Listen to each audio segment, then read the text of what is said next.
dadka gaagaaban oo loo furay goob lagu dheeraynayo isla markaana lagu qurxinayo dhirirkii ay u baahan yihiin loogu samaynayo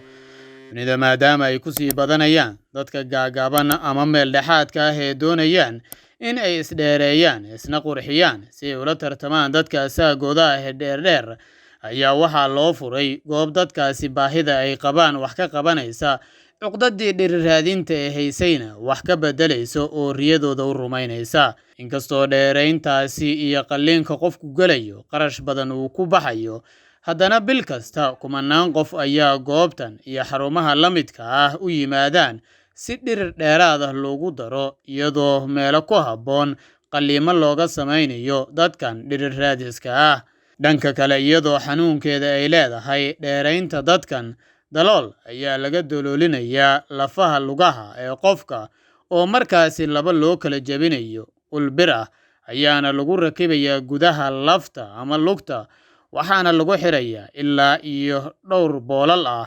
usha ayaana markaasi si tartiib ah loogu dheeraynayaa ilaa iyo 1 mm ay ka gaarto maalin kasta taasi oo kordhinaysa dhirirka qofka ilaa bukaanku ka gaaro dhirirka la rabo oo lafihiisa ay dib uga bogsanayaan amaba dib ay isku qabsanayaan oo uu karaysanayo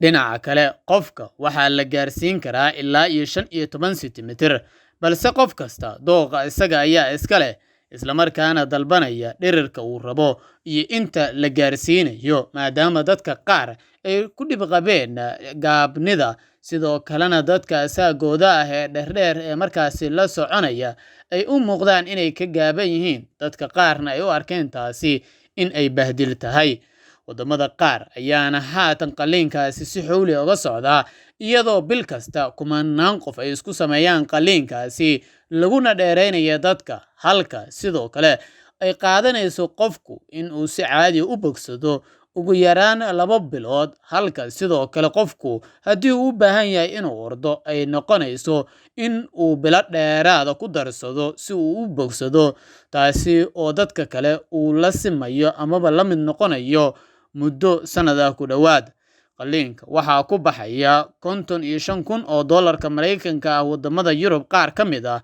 halka Mareykanka lagu fulinayo qalliinka $75,000 oo dollar ilaa iyo $280,000 oo dollarka Mareykanka ah waxaana lacagta laga qaadayo qofka ay ku xiran tahay hadba dhirirka uu rabo iyo qalliinka lagu samaynayo